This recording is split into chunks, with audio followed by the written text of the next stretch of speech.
Você está feliz nessa noite, amém? Amém.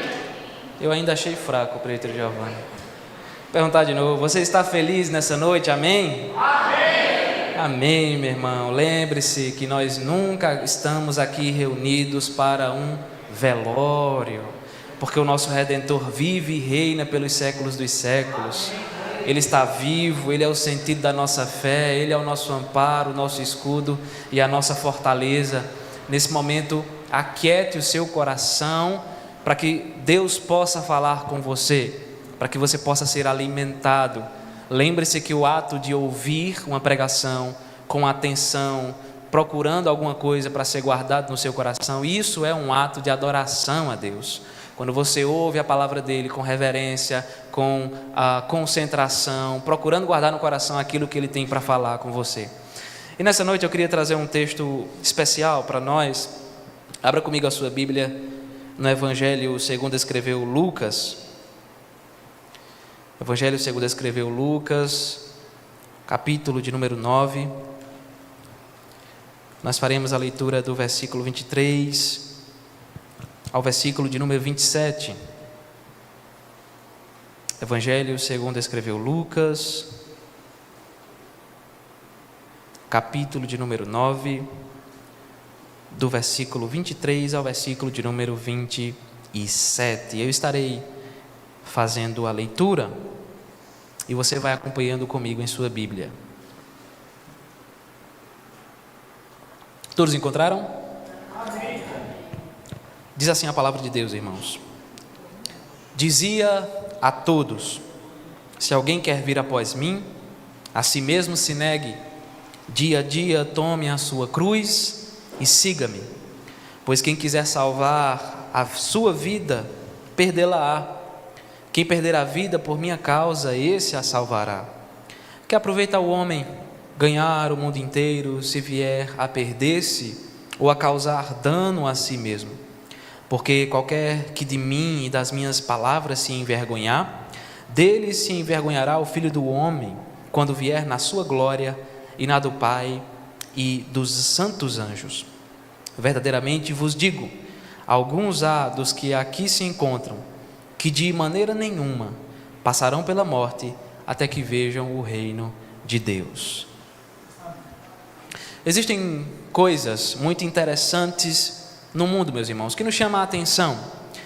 E um bom exemplo disso são as famosas artes marciais, como por exemplo, Kung Fu, Karatê, Jiu-Jitsu. Nós temos aqui irmãos que praticam Jiu-Jitsu, né? Judô, dentre tantas várias. E essas artes marciais, é interessante porque elas acabaram surgindo em decorrência da necessidade de proteção pessoal, e que logo depois se transformaram, inclusive, não somente em um instrumento de proteção, mas se transformaram em atividades esportivas, que tinham como objetivo aperfeiçoar, por exemplo, o corpo, a mente, as suas aptidões. E aí as características são muitas e peculiares de cada uma, mas talvez o aspecto mais especial dessas artes marciais é a relação que normalmente existe entre o mestre, aquele que conhece e que ensina aquele determinado estilo de arte marcial, a relação desse mestre com o seu discípulo, aquele que deseja aprender, aquele que deseja se desenvolver, aquele que deseja aprender com aquele que já sabe e que pode ensiná-lo aquele determinado estilo. Então você tem essa figura do mestre e o seu discípulo, o professor e o seu aluno. E o aluno que deseja ser considerado um bom e verdadeiro discípulo não é aquele que tenta praticar aquela arte marcial da sua própria maneira, mas o bom aluno, o bom discípulo, é aquele que segue atenciosamente, com reverência, com cuidado, com respeito. Ele segue atenciosamente as instruções, os direcionamentos do seu mestre. Se assim ele fizer, ele será honrado. Se assim ele fizer, ele será elogiado e ele será aplaudido. Se assim ele fizer, ele crescerá no seu desenvolvimento e no seu aprendizado. E nós podemos encontrar algo semelhante a isso nesse texto que nós acabamos de ler e que está diante de nós. Aqui nós temos, meus irmãos, o terceiro evangelho que se encontra no cânon do Novo Testamento, vindo após os evangelhos de Mateus e Marcos. Esses 3 livros, Mateus, Marcos e Lucas, eles recebem a nomenclatura de evangelhos sinóticos, justamente porque eles são muito semelhantes. Mateus, Marcos e Lucas contêm uma grande quantidade de histórias em comum, na mesma sequência, muitas vezes, e algumas vezes utilizando exatamente a mesma estrutura de palavras. Esse terceiro evangelho que está diante de nós foi escrito por Lucas, o médico amado, o companheiro do apóstolo Paulo em suas viagens. E em seu material, nós entendemos que ele pode ter sido escrito no momento em que Paulo estava preso na cidade de Cesareia. É muito provável que ali Lucas começa a escrever este evangelho. E provavelmente o período dessa prisão contempla aí justamente o momento em que a maior parte do material de Lucas aqui é escrita, uma vez que ele era um pesquisador. Tudo que Lucas escreve é a partir de pesquisa, ele busca saber das informações. E foi através dessas pesquisas que este relato do Evangelho foi escrito. É interessante porque Lucas está escrevendo a um homem chamado Teófilo, algo que nos é descrito ainda no capítulo 1 deste Evangelho. E a intenção de Lucas é dar a Teófilo um conhecimento mais completo e mais satisfatório a respeito de Cristo Jesus. Provavelmente Teófilo, embora nós não saibamos ao certo quem ele era, provavelmente Teófilo havia recebido poucas informações acerca de Cristo, da sua pregação, da sua obra, e Lucas entendeu que ele precisava de mais instruções, ele precisava de um material mais completo. Ou então, também é possível que o próprio Teófilo tenha pedido a Lucas para lhe fornecer um relato mais adequado, mais completo a respeito de Jesus. E aqui no capítulo 9, meus irmãos, mais especificamente do versículo 18 ao versículo 22, nós encontramos Jesus questionando os seus discípulos a respeito de quem ele era. Jesus chega para os seus discípulos e diz: quem as pessoas dizem que eu sou? E eles respondem: uns dizem que o Senhor é Elias, outros dizem que o Senhor é outro profeta. E aí Jesus diz: mas vocês, quem vocês dizem que eu sou? E Pedro, respondendo por todos, declara que Jesus é o Cristo, o Filho do Deus vivo. Ele diz: tu és o Cristo, o Filho do Deus vivo. Jesus então confirma isso, deixando claro que não foi carne nem sangue, mas o Espírito Santo de Deus quem trouxe essa revelação a Pedro. E ele diz que era necessário o Messias sofrer e morrer para que os propósitos de Deus se cumprissem. Só que após ter esclarecido quem ele era, quando ele diz: sim, de fato eu sou o Cristo, o Filho do Deus vivo, a partir do versículo 23, que foi onde nós iniciamos nossa leitura, Jesus mostra agora quem os seus discípulos deveriam ser. Ele mostra quem ele é, e agora ele se direciona para os seus discípulos e vai mostrar quem eles deveriam ser. E é sobre isso, meus irmãos, que nós iremos refletir brevemente nessa noite. Características de um verdadeiro discípulo. Características de um verdadeiro discípulo. Quais são essas características? Eu posso apontar 3 aqui no texto. A primeira característica do verdadeiro discípulo é que ele renuncia a si mesmo. Ele renuncia a si mesmo. Vá acompanhando comigo o versículo de número 23. Nesse momento, Jesus dirige as suas palavras não somente aos 12 discípulos, mas também a todas as pessoas que estavam ao seu redor. Esse é o significado da expressão que surge no início do versículo 23, quando o texto afirma: dizia a todos. O texto de Marcos, no capítulo 16, que também fala sobre essa mesma passagem, é ainda mais enfático nesse quesito, pois lá está escrito que Jesus convocou a multidão para lhes dirigir as palavras que aparecem nesse momento. Não apenas os seus 12 discípulos precisavam ouvir esses ensinamentos, mas todas as pessoas que tinham algum tipo de interesse em Jesus. Perceba que ele então diz: se alguém quer vir após mim. A expressão vir após mim significa unir-se a ele, unir-se a Cristo como o seu discípulo, como o seu fiel seguidor. Em outras palavras, ele está dizendo: se algum dentre vocês deseja me seguir. Jesus constantemente estava sendo seguido, isso é fato, tanto pelos seus 12 discípulos, Pedro e companhia, como também por outras pessoas curiosas que caminhavam atrás dele, interessadas em várias coisas, interessadas nos milagres, para ver se ele realmente ressuscitava morto e curava doença, interessadas na expulsão dos demônios que ele realizava, para ver se realmente ele botava o demônio para correr, interessadas na maneira como ele falava, para ver se ele realmente tinha um discurso bonito, um discurso que encantava, um discurso que confrontava, dentre tantas outras coisas, um bocado de curioso.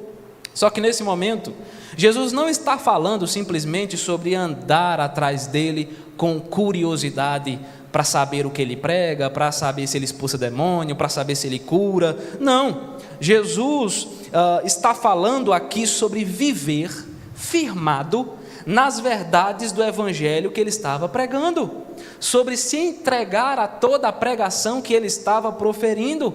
Perceba que Jesus aqui, nós o entendemos e o conhecemos como o mestre dos mestres. E nesse momento, o mestre dos mestres está apresentando então os termos, as condições para aqueles que desejam verdadeiramente ser os seus seguidores. O texto então nos diz que aquele que deseja seguir a Cristo verdadeiramente deve, em primeiro lugar, negar a si mesmo. Mas o que é que isso significa? Negar a si mesmo significa você abrir mão das suas vontades, significa você abrir mão dos seus desejos, das suas inclinações, significa você dizer não para o seu próprio coração. Negar-se a si mesmo significa deixar de viver para si, ao mesmo tempo em que você começa a viver inteiramente para Deus. Significa renunciar o velho homem, a sua antiga natureza caída e manchada pelo pecado. O verdadeiro discípulo não confia no seu próprio entendimento, naquilo que ele sabe, naquilo que ele conhece. O verdadeiro discípulo não procura os seus próprios interesses em primeiro lugar, com grande prioridade. O verdadeiro discípulo desiste de buscar a satisfação do seu próprio ego, porque o seu maior objetivo é agora viver para a glória de Deus. Ele não confia em si mesmo, ele confia no Senhor.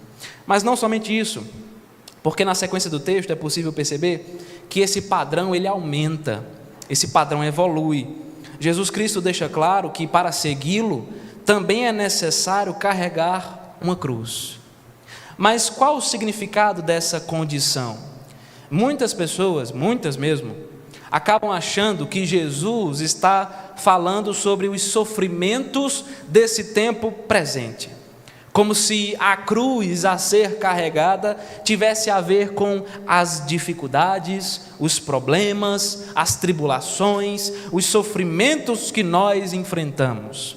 Ou então pessoas, a determinada pessoa é a minha cruz. Se, por exemplo, Virgínia olha para mim e diz: Lucas é a minha cruz, é a cruz que eu tenho que carregar, que acaba complicado, ô Senhor, me ajuda.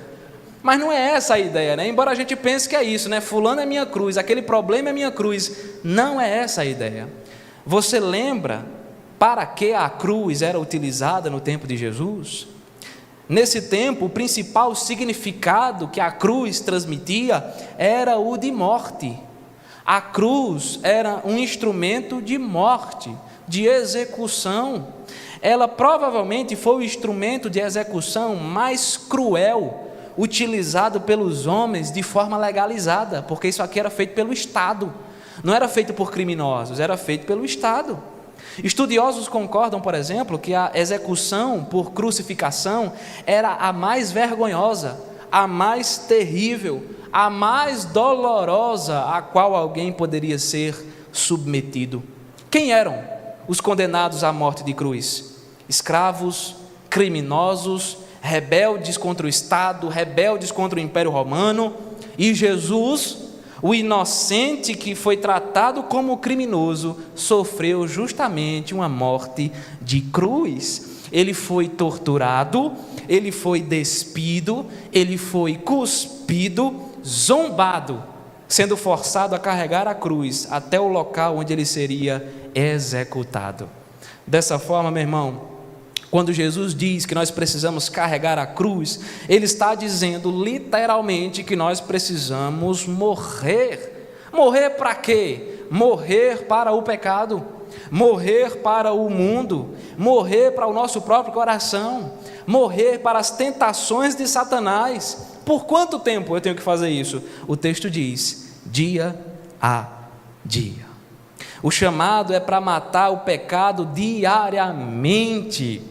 É um compromisso rotineiro, diário, semanal, mensal, anual. É um compromisso constante de quê? De morrer. Um compromisso firmado para morrer. Certa vez, um teólogo puritano chamado John Owen disse o seguinte: mate o pecado, ou o pecado matará você. Mate o pecado, ou o pecado matará você. E essa é a verdade que está sendo estabelecida aqui. Se você quer me seguir, diga não para você, mas morra para você. Morra para o pecado, porque se você não morrer para o pecado, se você não matar o pecado, ele vai matar você. Meu querido irmão, nós vivemos em uma época em que as pessoas querem seguir a Jesus do seu próprio jeito. Ninguém quer hoje seguir a Jesus do jeito que Ele estabelece. Todo mundo quer seguir a Jesus do jeito que lhe é melhor, do jeito que acha mais confortável, mais conveniente, que se adequa melhor na minha vida. Mas esse nunca foi, não é e jamais será o chamado do Evangelho. Esse nunca foi, não é e jamais será o princípio do Evangelho.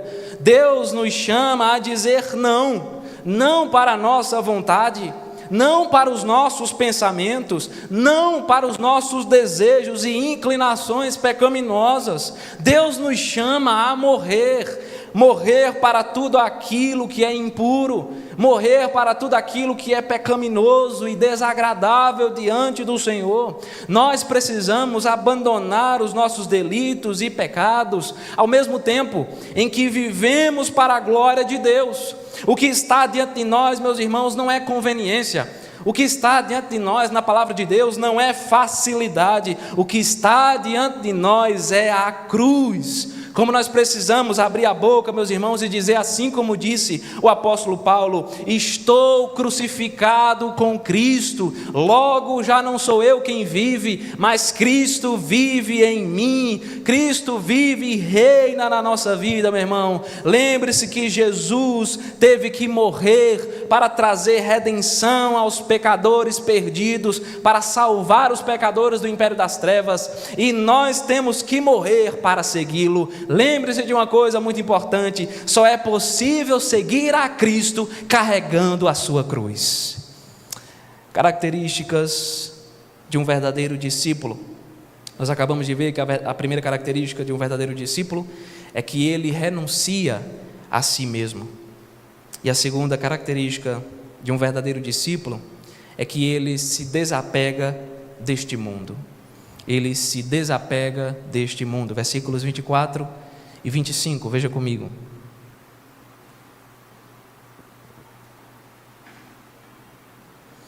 Aqui no versículo 24, é bem interessante a maneira como Jesus fala, porque basicamente ele está nos apresentando dois tipos de indivíduos, e que são os únicos tipos que existem nessa vida. O primeiro indivíduo é aquele que busca de maneira prioritária uma vida bem-sucedida aqui nesse mundo. Mas ele procura ser bem-sucedido não de acordo com os padrões de Deus, mas de acordo com os padrões do mundo.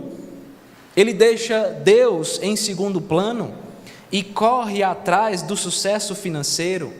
Ele deixa Deus em segundo plano e corre atrás do sucesso material. Ele rejeita o Senhor e corre atrás das realizações acadêmicas, profissionais, pessoais, se esforçando para alcançar a realização de todos os seus sonhos. Ele faz tudo isso sem dar a mínima para Jesus. Ele faz tudo isso, ele corre atrás do mundo, dos tesouros do mundo, dos seus sonhos, dos seus projetos, das suas vontades, sem dar a mínima para o Evangelho, para a Bíblia, para a igreja e para o Senhor. A pessoa que vive dessa forma acha que está com a vida ganha. Perceba que é isso que o texto está dizendo, né? Pois quem quiser salvar a sua vida.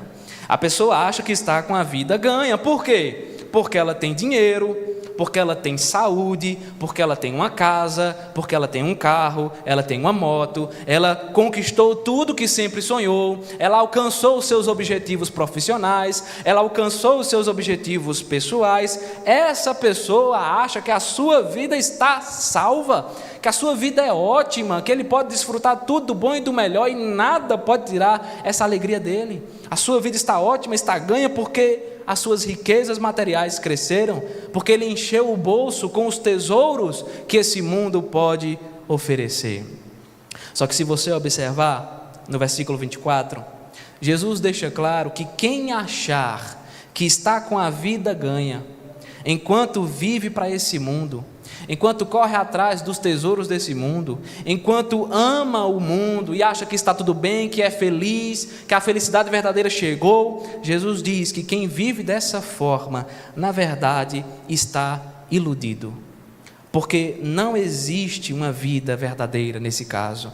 Jesus diz que ela foi perdida, ela não foi encontrada, ela não foi recebida, ela não existe, é uma ilusão, é falsidade.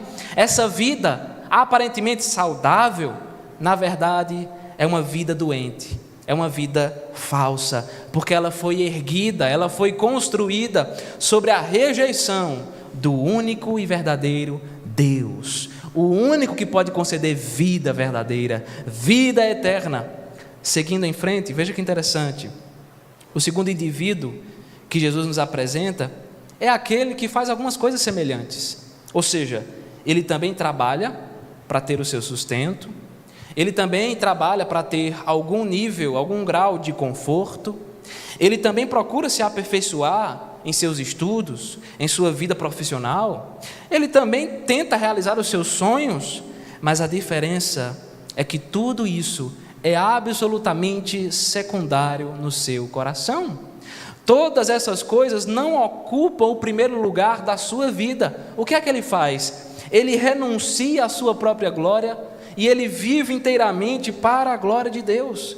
Ele consagra e dedica a sua vida, em primeiro lugar, para Deus e não para o mundo, não para o dinheiro, não para as conquistas, não para os tesouros do mundo, mas a vida dele é consagrada ao Senhor, pois esse Deus é aquilo que esse indivíduo tem de mais importante.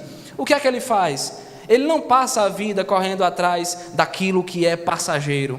Pelo contrário, a sua vida é dedicada a Cristo. A sua vida está firmada no Evangelho em primeiro lugar e ela é dedicada ao Evangelho.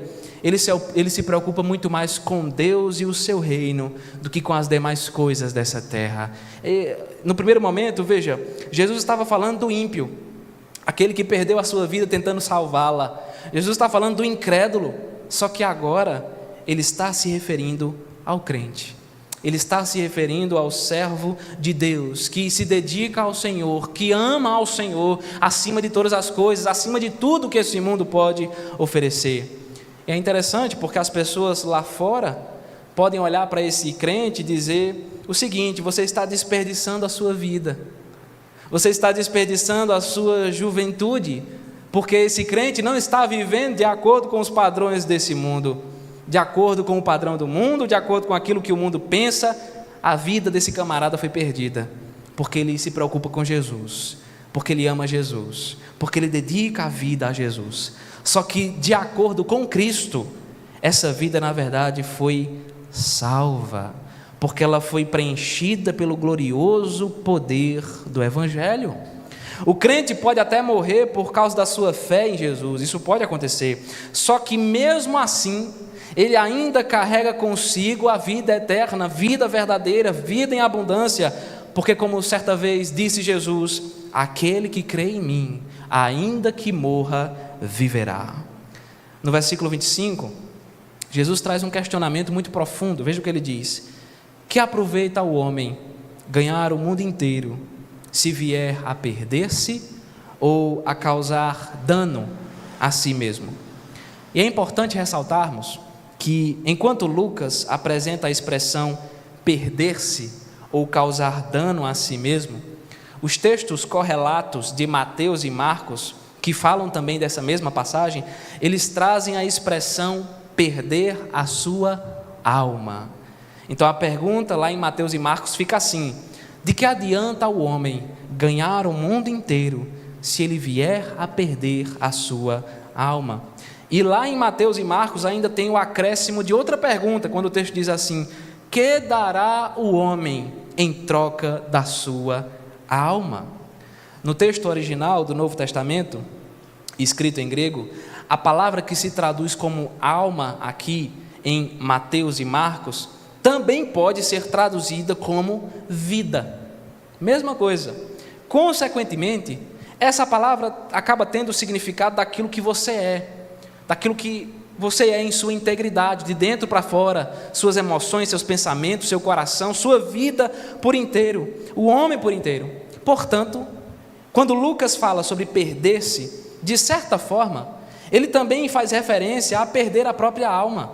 Ele está dizendo a mesma coisa. Ele está falando sobre perder a própria vida. E aquele que perde a sua alma, ele perde a si mesmo. Ele perde quem ele é. Ele perde a sua existência, ele causa um terrível dano ao seu próprio ser, porque a palavra traduzida aqui como perder-se, ela tem um sentido de total destruição. Ou seja, quando o homem ignora a Deus e ganha o mundo inteiro, quando o homem rejeita Deus, rejeita o Evangelho para correr atrás desse mundo, ele está se autodestruindo. Satanás constantemente oferece o mundo inteiro às pessoas. Assim como ele ofereceu ao próprio Jesus no deserto, quando olhou para ele e disse: prostre-se e me adore, e eu te darei todos os reinos que aqui estão diante de você. As pessoas normalmente aceitam essa proposta, correm atrás dos tesouros passageiros, e quando morrem, esses tesouros somem, e essas pessoas são destruídas em suas próprias almas. Ainda que de fato, meu irmão, o homem possa ganhar o mundo inteiro, talvez ele possa, nada ele poderá oferecer em troca da sua própria alma. Ainda que ele possa ganhar tudo que esse mundo pode lhe oferecer, do bom e do melhor, nada ele pode oferecer para comprar uma vida eterna para a sua alma. Oh, meu querido irmão, de que adianta para nós ter todas as joias preciosas desse mundo? De que adianta para nós ter acesso a tudo do bom e do melhor que essa terra pode produzir? De que adianta para nós ter prestígio, desfrutar dos prazeres e tesouros desse mundo? De que adianta tudo isso, se no final a nossa alma for lançada no fogo do inferno? De nada vale ter esse mundo inteiro dobrado aos nossos pés, se no final nós sofrermos o castigo que vem da santa e justa ira de Deus. Lembre-se de uma coisa muito importante: esse mundo é passageiro. Os tesouros desse mundo são consumidos pela traça, são destruídos pela ferrugem, são levados pelo ladrão. Mas lembre-se também de uma coisa muito importante: a nossa salvação permanece para sempre. A nossa prioridade deve ser o Senhor. O nosso maior tesouro se chama Jesus Cristo de Nazaré, porque Ele nos perdoou, Ele nos justificou, Ele nos lavou com o seu precioso sangue. Por isso, meu irmão, abra sua boca e diga: louvado seja o Senhor pelo Evangelho, que é o poder de Deus para a salvação de todo aquele que crê. Como bem afirmou o apóstolo Paulo, para nós o viver é Cristo e o morrer é lucro. Características de um verdadeiro discípulo. Nós vimos que as duas primeiras são que esse discípulo renuncia a si mesmo. A segunda característica é que ele se desapega desse mundo. E a terceira e última característica é que o verdadeiro discípulo não tem vergonha do seu mestre. Ele não tem vergonha do seu mestre. Versículos 26 e 27.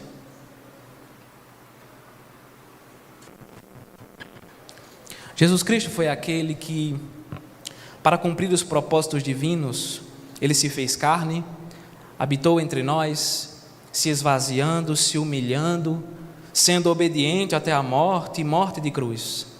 Só que Cristo não permaneceu no túmulo. Ele ressuscitou triunfantemente ao terceiro dia e posteriormente subiu para a destra de seu Pai em grande glória. Mas a história não se finda por aí, porque esse mesmo Jesus que morreu, ressuscitou e subiu para o Pai, também prometeu que retornaria para buscar o povo que foi comprado pelo seu precioso sangue. Só que ele não retornará para buscar a todos, toda a humanidade, todos os habitantes da terra. Cristo retornará para buscar somente aqueles que foram alcançados pela graça e que passaram a viver segundo as palavras do Evangelho. Cristo retornará para estar com aqueles que foram eleitos desde antes da fundação do mundo, aqueles que foram restaurados pelo poder do Evangelho, ou, de acordo com as palavras do próprio texto, o Filho do Homem retornará para buscar aqueles que não se envergonharem dele.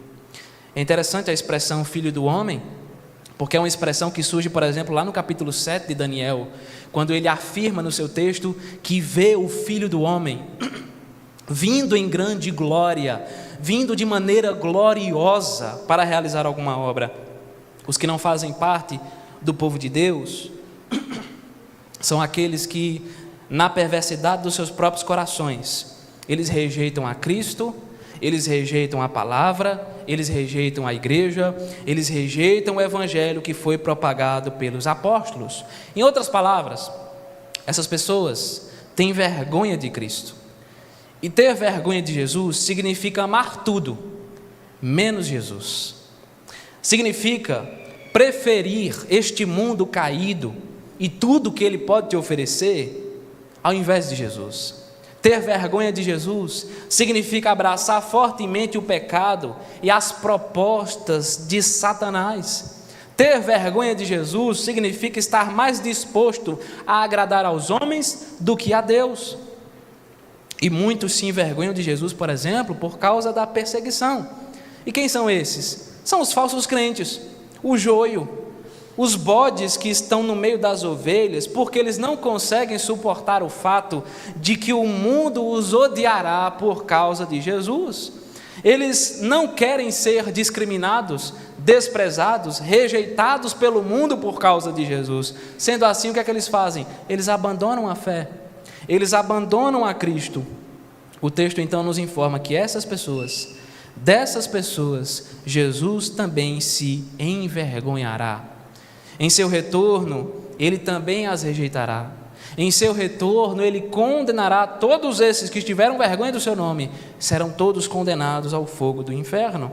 Aqueles e somente aqueles, de maneira exclusiva, que estão dispostos a viver para Cristo, a amar Jesus, a amar a palavra de Jesus, a sofrer pela causa do Evangelho, sem ter vergonha de Cristo, sem ter vergonha da Bíblia, sem ter vergonha da palavra, esses e somente esses reinarão com Cristo por toda a eternidade. Jesus, meus irmãos, certamente retornará em majestade e glória, na glória do seu Pai, na glória dos santos anjos que o servem e o adoram. Isso não é uma história fictícia, isso é uma promessa bíblica, é uma promessa de Deus. E para aqueles que não se envergonharem do seu nome, para aqueles que forem cristãos verdadeiros, perseverando na palavra, perseverando na santidade, vivendo uma vida consagrada ao Senhor, para esses, Jesus dirá: venham benditos do meu Pai, porque há lugar para vocês. Porém, meu irmão, para aqueles que se envergonharem do santo nome de Jesus, ele também tem uma frase a dizer. Ele dirá: apartai-vos de mim, malditos, porque eu nunca vos conheci. O falso crente, ele tem vergonha do Evangelho, e na primeira oportunidade que ele tem, ele abandona Jesus. Já o crente verdadeiro, ele carrega consigo a mesma afirmação que foi dita pelo apóstolo Paulo no primeiro capítulo da carta aos Romanos, quando Paulo disse: pois não me envergonho do evangelho, porque é o poder de Deus para a salvação de todo aquele que crê. No versículo 27, surge uma afirmação deveras intrigante. Veja comigo, o texto diz: verdadeiramente vos digo, alguns há dos que aqui se encontram que de maneira nenhuma passarão pela morte até que vejam o reino de Deus. E essa afirmação, meu irmão, ao longo do tempo ela levantou uma discussão, levantou uma variedade de interpretações. Jesus perceba que ele estava dizendo aqui que algumas pessoas, dentre as quais estavam ouvindo as suas palavras, naquele momento algumas pessoas não morreriam sem ver o reino de Deus. Mas qual o significado dessa afirmação? Alguns estudiosos vão atribuir essa fala a um único momento, como por exemplo o episódio da transfiguração, que vai surgir logo aí na sequência. Se você colocar o olho no versículo 28, perceba que o texto já está falando sobre a transfiguração, é logo na sequência. Então há quem pense que talvez se refere a isso. Outros entendem que esse versículo se refere talvez à queda de Jerusalém, que aconteceu no ano 70 depois de Cristo. Só que o maior consenso aqui, diante dessa afirmação, é que Jesus não está se referindo a um único evento, a um único acontecimento. O Mestre está falando da manifestação do seu reino, que seria exibida, demonstrada de várias maneiras. Ele está dizendo que alguns daqueles a quem ele está falando seriam testemunhas da expansão, do crescimento desse reino glorioso. Eles veriam o agir de Deus. E isso é verdade, sabe por quê? Porque alguns aqui, que estão sendo citados nesse texto, antes de morrerem, eles viram o reino de Deus na descida do Espírito Santo lá em Pentecostes. Eles viram o reino de Deus na expansão da igreja entre os gentios, saindo das portas de Jerusalém. Eles viram o reino de Deus na conversão de milhares de pessoas mediante a pregação do Evangelho. Eles viram o reino de Deus na presença e no exercício de muitos dons espirituais, dentre tantas outras coisas que Deus operou no meio do seu povo. Esses irmãos viram claramente a manifestação, o crescimento desse reino, e certamente eles puderam abrir a boca para dizer, de maneira privilegiada, eles disseram: vale a pena não ter vergonha de Jesus, vale a pena não ter vergonha do Evangelho, porque nós estamos vendo o agir de Deus. Meu querido irmão, se nós somos verdadeiros discípulos de Jesus, nós jamais podemos sentir vergonha daquele que é o nosso grande mestre. Não importa se nós seremos perseguidos, maltratados, zombados ou rejeitados pelos homens e por esse mundo. Não importa se nós teremos que entregar a nossa própria vida morrendo pelo nome de Jesus. Não importa, sabe por quê? Porque os homens podem até ferir o nosso corpo, os homens podem até machucar o nosso físico, mas a nossa alma está perfeitamente guardada nas mãos do Senhor Jesus Cristo. Nada é mais importante em nossa vida do que o Senhor Jesus, e por isso nós não temos vergonha do Evangelho. O mundo padece nas trevas, mas Jesus é a luz do mundo. Abra a sua boca, meu irmão, e fale de Jesus. Pregue o Evangelho, seja fiel ao Senhor, honre o Senhor com a sua vida, e certamente você será honrado por Ele na eternidade. Quando nós estivermos no céu, quando nós estivermos na casa do Pai, nós poderemos abrir a boca para dizer: valeu a pena confiar em Jesus, valeu a pena esperar em Jesus, valeu a pena não ter vergonha de Jesus. Por isso, meu querido irmão, sejamos nós fiéis. Sabe por quê? Porque o nosso Deus é fiel. Mas então, o que é que nós podemos trazer para o nosso coração de maneira específica, de maneira especial? Queria fazer uma pergunta para você, e você não precisa me responder, mas responda para o seu próprio coração. A pergunta é: você, meu irmão, tem negado a si mesmo? Pense sobre isso. Você tem carregado a sua cruz? É triste nós vermos que uma boa parte da geração cristã de hoje tem vivido de qualquer jeito diante de Deus, de qualquer jeito. Parece que os crentes de hoje não estão mais dispostos a renunciar nada, absolutamente nada. Não há disposição para renunciar nada perante Jesus. Os crentes de hoje não têm mais disposição nenhuma para se sacrificar por amor a Jesus. E eu fico pensando nos irmãos da igreja primitiva, que fizeram tantos sacrifícios. Os apóstolos que foram ordenados pelas autoridades de Israel a não pregar mais sobre Jesus, foram açoitados e saíram pelas ruas com as costas todas machucadas, sorrindo, alegres, porque foram considerados dignos de sofrer pelo nome de Jesus. A grande maioria de nós não faria isso hoje. Eu tenho certeza disso. Nós não temos disposição mais para renunciar nada, já viu? Isso nas coisas mais simples do mundo, não é nem coisa complicada. Você acha que é coisa difícil e complicada? Não, coisa pequena. Tem muito crente que não tem disposição nenhuma para se organizar. Olha, basta você, veja que interessante. Eu sempre penso sobre isso. A gente pensa em questão de horário, né? Pensa aí, por exemplo, de acordar cedo. Muitos de nós temos que acordar cedo, né? Trabalho, obrigações, problemas a resolver. Então, a maioria está sempre acordando cedo. E é tão bom, né? Quando a gente tem que acordar cedo, por exemplo, para passear. Normalmente a gente tem que acordar cedo para trabalhar, né? Aí dá aquela... Mas é tão bom, por exemplo, quando a gente combina assim, olha, vamos todo mundo acordar 4 horas da manhã e vamos para a praia. Aí a gente acorda com aquela alegria. Mas é triste que a gente não tenha a mesma disposição para qualquer coisa de Deus. Porque se a gente for combinar de acordar de 4 horas da manhã num dia que todo mundo pode, para ter um culto, para ter um momento de oração, isso não vai acontecer, meu irmão. Muitos de nós não têm essa disposição. Veja, de acordar mais cedo não é nem para trabalhar, para passear, mas para servir ao Senhor, para estar na igreja do Senhor. Quantos irmãos nossos não frequentam de forma nenhuma a escola dominical porque não querem acordar mais cedo? Porque talvez tenha que acordar cedinho a semana toda e talvez no domingo tenha vontade de dormir até 10 horas, 11 horas, meio-dia e não frequenta a escola dominical, só vai à noite. E olhe lá, né? Porque às vezes nem isso. Quantos de nós não temos essa disposição, irmãos, de acordar mais cedo para Jesus? Porque nós não estamos acordando mais cedo para o pastor, para os presbíteros, nós estamos acordando mais cedo para Jesus. Veja, nós trabalhamos a semana, ficamos cansados, e isso é normal. Mas quantos de nós, às vezes, podem ir, por exemplo, para o culto de oração, bichinho, tão abandonado, ninguém quer ir para ele. Podem ir, mas não vai, porque está cansado. Mas não é porque vai dormir, é porque quer ficar em casa mesmo. Percebe que a gente não tem essa disposição? Eu vou sacrificar um pouquinho do meu descanso para Jesus. Não é para o pastor se agradar de mim, é para Jesus. Sabe, nem que fosse a cada 15 dias pelo menos, para deixar equilibrado.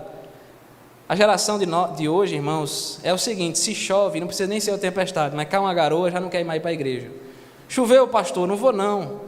Se dá um espirro, eita, fiquei doente, não vou mais para a igreja hoje. Perceba, meu irmão, que a gente prioriza tudo. A gente prioriza família, trabalho, sonhos, lazer. E tudo isso é lícito, tá? Você tem que se dedicar a tudo isso. Só que o problema é que muitas vezes, para Deus, nós entregamos as sobras. Nós até entregamos alguma coisa, só que muitas vezes é as sobras. Às vezes parece que a gente esquece o que Jesus fez por nós. O que foi que Ele fez por nós? Ele morreu em nosso lugar, Ele pagou o preço pelos nossos pecados, Ele nos deu vida eterna, Ele nos salvou do inferno. Pouca coisa, né? Mas parece que é pouco mesmo para a gente, porque enquanto Jesus fez tudo isso por nós, muitas vezes, meu irmão, nós não temos a disposição de fazer o mínimo por Ele. O mínimo. Veja, pense numa situação prática de hoje, de agora. Hoje teve jogo do Brasil. E teve uma grande discussão aí sobre o horário de culto, não, em várias igrejas aí, tá? Sobre o horário de culto, porque tem o jogo do Brasil. Mas sabe qual é o ponto? Veja só, o culto hoje ele foi um pouquinho mais tarde. E aí eu tenho 95% de certeza, eu não vou botar 100%, porque aí eu seria muito, né, soberbo se eu dissesse isso. Mas eu tenho quase 100% de certeza que muitos irmãos não vieram hoje porque teve o jogo, assistiram ali, ficaram tão tristes porque o Brasil perdeu que não quiseram se alegrar com Jesus, então ficaram em casa chorando pelo Brasil. Ou foi por isso, ou porque foi tarde, pastor, o culto. 7h30, que coisa tarde, né? Mas é engraçado porque, veja, se o horário do culto tivesse sido normal, 6h30, aí ia pegar o jogo, né? Porque o jogo até 7 horas, 7 e pouca estava acontecendo ainda. Se tivesse sido de 6h30, muitos irmãos também não iam ouvir porque estavam assistindo o jogo. E se tivesse sido mais cedo, para acabar antes do horário do jogo, muitos irmãos também não iam ouvir porque era mais cedo. Então percebe que o problema não é o horário? O problema, meu irmão, meu e seu, é o nosso coração, que está cheio de ídolos. Cheio de ídolos. Nós amamos tudo, menos a Deus. Nós temos disposição para se sacrificar por tudo, menos pelo Senhor. A gente tem disposição a organizar horário para mais tarde, para mais cedo, para tudo, menos para Deus. Essa é a verdade. E você, meu querido irmão, que talvez esteja acompanhando aqui pela live, falar para você, se você não veio hoje para o culto, por causa do horário, por causa do jogo, ou por qualquer motivo que não seja justo, você pecou contra Deus. Então que exista essa consciência, meus irmãos, pelo menos exista a consciência que foi pecado, tá certo? Porque nós temos que falar sobre isso. É incrível como para Deus tudo é difícil, é uma complicação fazer as coisas para Deus, mas para o resto é tudo fácil. A gente faz tranquilamente, quando envolve o nosso trabalho, nosso dinheiro, nossa família, nossas vontades, aí é tudo fácil, aí a gente faz sacrifícios. Meu irmão, você tem matado os seus pecados? Você é a mesma pessoa que você era há 5, 10 anos atrás? Porque às vezes as igrejas estão repletas de pessoas assim, pessoas que estão há vários e vários anos na igreja, mas continua sendo a mesma pessoa, continua tendo a boca suja, não santifica a boca, fala palavrão, fofoca quando pode, é falso com as pessoas, está na igreja há vários anos, mas continua sendo uma pessoa tão chata, ignorante, orgulhosa, áspera, insuportável, inconveniente. Está na igreja há tantos anos, mas não sabe perdoar, não sabe ser paciente, não sabe ser misericordioso, carrega ódio, ira, mágoa no coração. Está na igreja, mas gosta, sabe de quê? Do mundo. Está na igreja, mas gosta do mundo. Gosta das festas do mundo, dos tesouros do mundo, gosta das roupas do mundo, dos costumes do mundo, das tradições do mundo, das músicas nojentas do mundo, gosta da imoralidade do mundo. E a pergunta é: onde está a cruz? Nós desfrutamos, entre aspas, de uma geração que não carrega a cruz. Não carrega. Você é crente, meu irmão? Amém? Amém. Então, negue-se a si mesmo. Tome a sua cruz e siga Jesus. Amém. Faça isso de todo o seu coração. Pare de carregar pecados de estimação. Pare de amar esse mundo. E não entenda errado, tá? Não é errado trabalhar.